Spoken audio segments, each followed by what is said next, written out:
Selamat datang kembali di The Deep Dive. Kali ini kita punya satu dokumen penting banget di depan kita. Ini surat edaran resmi dari Kementerian Pendidikan Dasar dan Menengah, tanggalnya 14 September 2025, nomornya 20130 AJ1T I0202-2025. Oke deh, mari kita langsung kita bedah bareng-bareng ya isinya.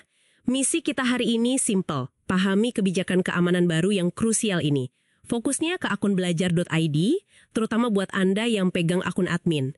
Dan ada deadline nih yang perlu Anda perhatikan banget. Betul sekali. Jadi inti surat edaran ini, kalau boleh saya rangkum, adalah kewajiban buat mengaktifkan verifikasi 2 langkah. Sering disebut 2SV ya. Ini berlaku untuk semua admin akun belajar.id. Dan, nah ini dia, paling lambat tanggal 23 September 2025. Tujuannya sih jelas ya, buat memperkuat ibaratnya benteng pertahanan sistem elektronik pendidikan kita, sekaligus ya melindungi data penting, biar nggak gampang disalahgunakan gitu. Dan yang perlu dicatat banget nih, kalau 2SV ini nggak aktif sesuai aturan pas tanggal itu, wah akses login Anda sebagai admin bisa terganggu, nggak bisa masuk nanti. Waduh, oke, penting berarti. Nah, langkah pertama mungkin kita pastikan dulu ya, siapa aja sih yang kena aturan ini. Siapa yang dimaksud surat edaran ini? Sumber ini ngejelasin lumayan rinci nih, akun mana aja yang wajib pasang 2SV. Pertama, akun yang domainnya @admin.jenjang.belajar.id. Jenjang ini maksudnya SD, SMP, SMA, SMK gitu ya? Iya, betul. Itu yang utama. Terus yang kedua, akun @guru.jenjang.belajar.id sama @pendidik.jenjang.belajar.id. Tapi yang saat ini perannya sebagai admin atau yang nanti akan jadi admin. Jadi nggak semua guru atau pendidik ya, tapi yang pegang peran admin. Betul.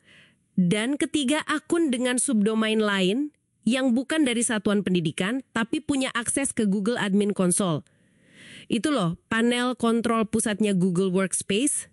Jadi kalau Anda kebetulan ngelola salah satu jenis akun ini, nah informasi ini penting banget buat Anda. Mungkin ada yang nanya nih, kenapa sih mesti pakai 2SV segala? Kok jadi ribet? Gitu kan ya, biasanya. Nah, disinilah urgensinya. 2SV ini tuh ibaratnya kayak kunci ganda lah buat pintu digital Anda. Gembok tambahan, gitu. Sumber ini ngejelasin, kalaupun nih, amit-amit, kata sandi Anda bocor, entah gimana caranya jatuh ke tangan orang iseng, nah mereka tuh tetap nggak akan bisa masuk itu aja. Kenapa? Karena butuh langkah verifikasi kedua ini, yang biasanya kan nyambung ke HP atau perangkat fisik Anda. Ini efeknya signifikan loh, bener-bener ngurangin risiko akun Anda dioprek atau dibajak orang. Masuk akal banget sih. Keamanan ekstra ya jadinya. Oke, kalau gitu apa aja nih langkah konkretnya yang harus Anda lakukan sebelum tanggal 23 September 2025 itu? Di surat edaran ini ada 4 poin utama yang ditekankan. 1, ya jelas, aktifkan 2SV itu sendiri. Itu wajib hukumnya. Harus itu. 2, pilih dan gunakan metode verifikasi yang disarankan dan aman. Nanti kita bahas nih pilihannya apa aja. 3, pastikan nomor telepon sama email pemulihan di profil akun Google Anda itu udah bener dan paling baru. Jangan sampai data lama ya. Nah ini sering kelupaan nih. Betul. Terus yang keempat, simpan baik-baik kode cadangan. Kode ini dikasih pas aktivasi nanti. Oke, sekarang kita masuk ke bagian praktisnya nih. Gimana caranya aktifin 2FSV ini? Sumber ini ngasih beberapa pilihan metode. Dan ini penting buat Anda pertimbangkan baik-baik. Soalnya efek sama tingkat keamanannya beda-beda. Ada yang namanya perintah atau dialog Google. Nah, ini yang paling direkomendasiin katanya. Ya Google Prompts itu ya. Betul. Nanti ada notifikasi muncul di HP Anda, tinggal klik ya atau tidak. Praktis banget. Terus ada aplikasi Google Authenticator. Ini aplikasi di HP yang ngeluarin kode unik. Kodenya ganti-ganti terus tiap beberapa detik. Hebatnya, ini bisa dipakai tanpa koneksi internet. Offline bisa ya berarti? Bisa.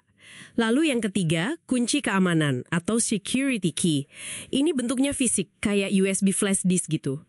Menurut sumbernya, ini metode paling kuat, paling kokoh dari sisi keamanan. Paling top emang itu. Dan terakhir, yang mungkin paling familiar ya, nerima kode lewat SMS atau panggilan telepon. Gampang sih ini, tapi sumber ini ngingetin, risikonya sedikit lebih tinggi dibanding yang lain. Nah ya, Soal pilihan metode ini emang perlu disesuaikan sama kondisi masing-masing ya. Meskipun SMS atau telepon itu kayaknya paling gampang tapi ada risiko. Tergantung sinyal kan ya. Terus ada juga potensi penipuan kayak SIM swap. Itu loh, kalau ada orang yang berhasil ngambil alih nomor HP Anda. Bahaya kan? Wah, iya juga ya. Ngeri juga itu. Makanya, seringnya sih perintah Google atau Authenticator itu lebih disarankan, lebih aman dari SMS telepon. Kalau kunci keamanan fisik, itu memang paling kuat proteksinya. Cuma ya, mungkin perlu pertimbangan aksesibilitas atau ada biaya tambahan. Jadi ya, coba Anda pikirkan mana yang paling pas buat situasi dan kebutuhan keamanan Anda. Oke, jelas ya soal metode. Dan satu lagi tadi, jangan lupakan kode cadangan. Ini penting banget nih. Ini tuh ibaratnya kayak kunci srep rumah Anda lah. Penting banget kalau kunci utama hilang. Kalau Anda misalnya kehilangan akses ke metode verifikasi utama, katakanlah HP hilang atau rusak, nah kode inilah penyelamat Anda biar bisa login lagi. Betul. Kunci darurat itu. Iya, dan pesan penting dari sumber ini, simpan kode cadangan di tempat yang aman. Dan terpisah dari perangkat utama Anda. Jangan disimpan di HP yang sama juga. Benar banget itu. Dan nyambung soal pemulihan akun nih. Pastikan lagi nomor telepon sama alamat email pemulihan Anda itu selalu up to date.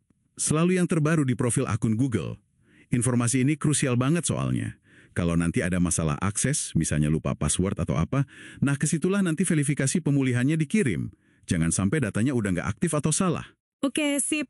Nah, kalau Anda butuh panduan yang lebih detail nih, mungkin langkah demi langkah cara aktivasinya, atau mungkin nemu kendala teknis gitu ya pas nyoba, tenang aja. Sumber ini juga ngasih tahu kok, Anda bisa akses laman pusatinformasibelajar.id.